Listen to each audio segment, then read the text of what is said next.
Welcome to ED 601G.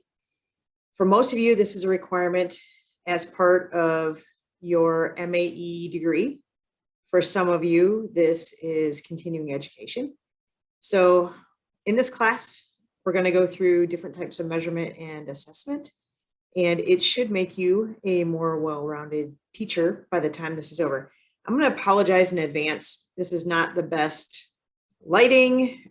It is the holiday weekend, and currently outside there are tons of fireworks going off in my neighborhood.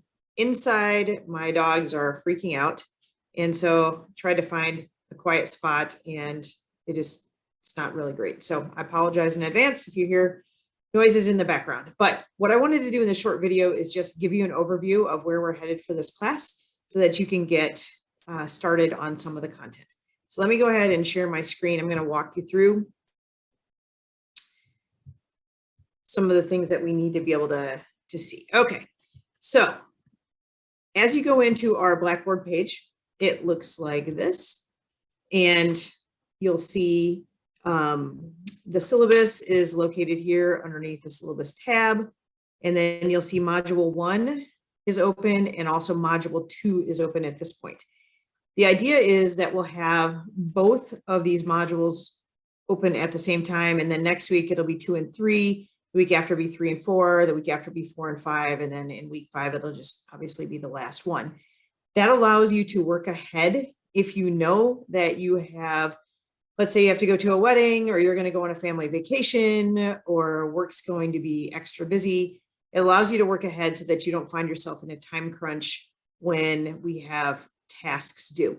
The nature of this class, it's only 5 weeks, which means that this is sort of supercharged. If you picture a regular semester class, regular semester is 16 weeks. So this is kind of, it's a third, less than a third of the time that we spend in a regular class, and it's going to be quick. I'm assuming though that you have some decent time management because you're going to be teachers. This is a skill that is really necessary for being an efficient and effective teacher. So this will put that to the test in this class. Okay, so let me walk you through, I want to walk you through the syllabus first, and then we'll come back to this module. Okay, so in the syllabus, there's a couple of things that I just wanted to highlight. I'm not going to walk through the whole thing, but this will be something that you need to make sure that you look through. One of the things I want to highlight to start with is at the top here, my cell phone number, 342-8957. That's the best way to reach me in a hurry. You can call me, you can text me. I don't really mind.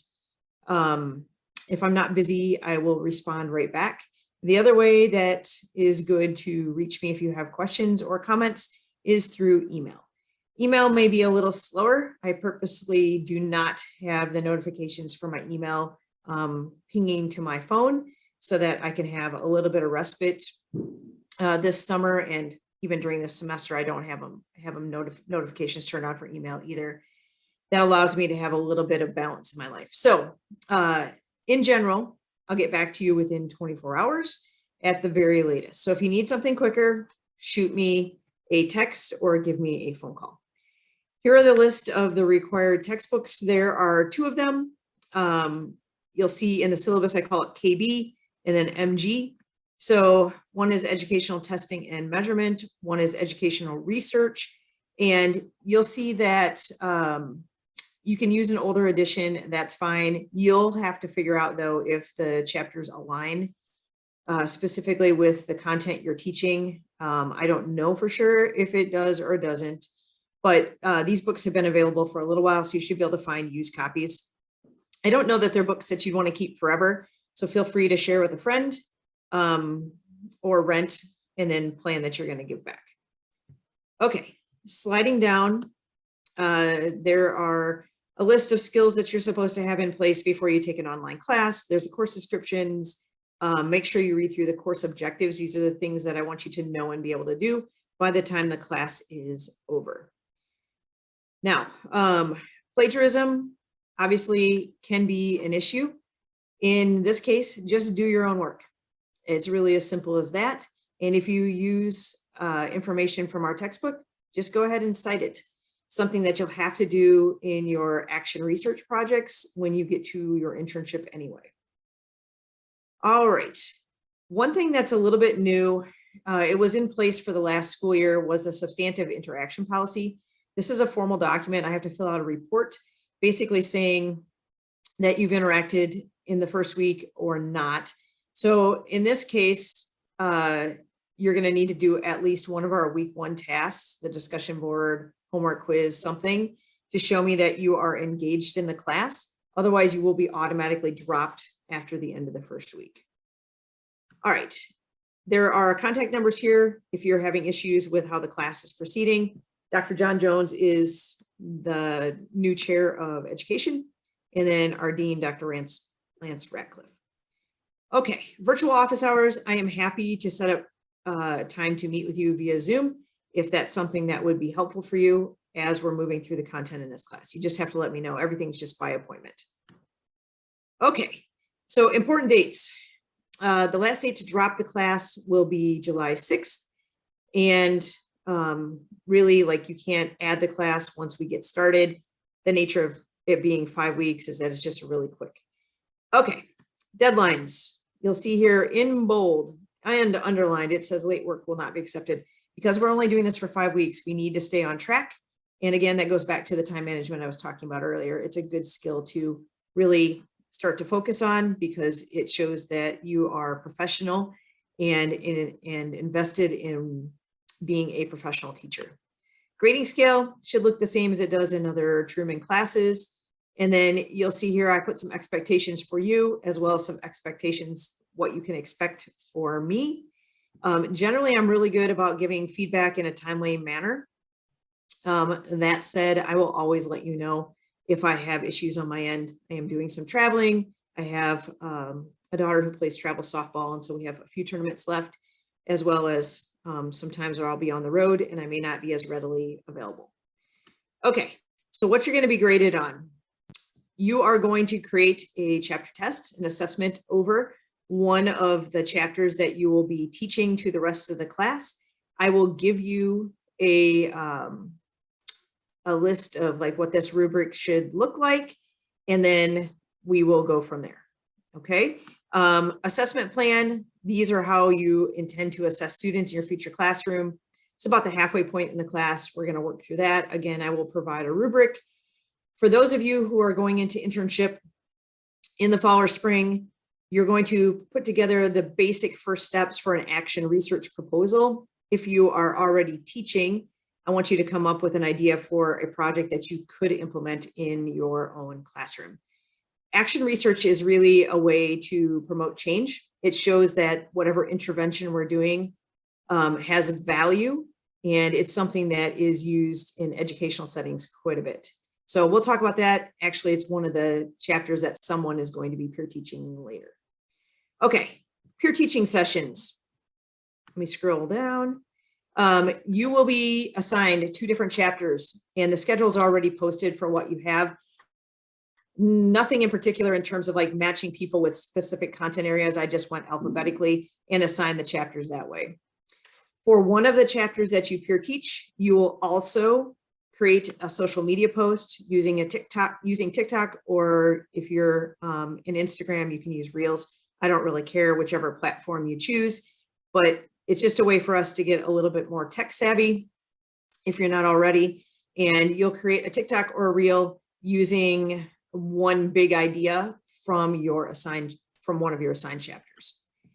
Each week we will have discussion board posts, and it says there's 6, and that's because there's 2 in the first week. The first one's an introductory post where you are going to do a pic collage, 10 images that tell us a little bit about you. You don't have to explain what they are or why you chose them, just post them. And then there's another one that has to do with some content from the textbook for week 1. I will show you that in a second.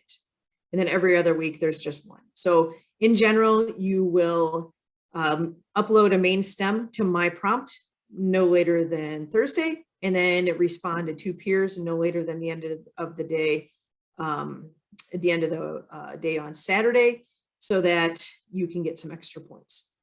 There's an online orientation that Truman likes us to do for online classes. It shouldn't really take you more than 5 minutes or so. There will be one statistics assignment as we go through. For those of you who think it's been a little bit of a long time since you took Stat 190, you're going to need to brush up on that because that will generally be a component of your action research proposal. And then quizzes. There will be quizzes at the end of each module. Okay, so you can see here, the first week is all me. All right, I'm teaching the first 6 chapters. That gets us off to a good start, I hope. Your online orientation, discussion board, pick collage, you'll upload. Quiz number 1 will be over those 6 chapters. And then discussion board number 2, you'll need to post a main stem and then respond to 2 peers. And then you can see as you scroll down a little bit further, I have listed who our different teachers are. This may be affected if we have somebody who joins late or drops late. So you'll be able to pull down. In general, everyone has 2 chapters that they're teaching except me. I get the bonus. I get a bunch of extras because I make the big bucks, I guess. Okay, so that is the syllabus. Now back to our actual Blackboard site. So when you click on module 1, this is what's going to come up. And I gave you a list here of our week 1 tasks along with the due dates. So you can see here, discussion board pick collage, main stem by 7/7, 2 peer responses by 7/9. There's a video that I prepared. You need to watch that, complete the quiz. This is by 7/9. And then basically discussion board number 2 is the same as discussion board number 1. Here's a link to the online orientation. Here's the link to the video that I created for chapters 1 through 6. Mine is a little bit longer than what you'll see in the typical rubric, but that's because I was covering 6 chapters. You'll only be covering 1. Here's the link to the quiz over those first 6 chapters. Here is the link to the pick collage discussion board and discussion board number 2 for module 1. So as a for example, discussion board number 2, you need to read A Pinch of Salt and Pinching in the Classroom. There's sections on pages 62 and 63 in the KB text. And then define pinching, identify at least 3 ways that teachers measure pinches of students' achievement, intelligence, and conduct. So make sure that you read through that. Again, that's where the textbook is going to come in handy. All right, so as you're navigating around, you can also click straight onto the discussion board tab, and it will take you to the grading rubric. So make sure you read through the online etiquette and what your participation should look like, what my participation will look like, and then here's how you will be graded.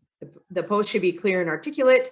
To get to the 3 points, you need to support your statements with some outside sources. So cite the textbook, in this case, for discussion board number 2. For discussion board number 1, I won't take off, it's just the pick collage. I won't be taking off points for outside sources. Thorough in that we hit all the different parts of the prompt, and then you need at least 200 words in your main stem.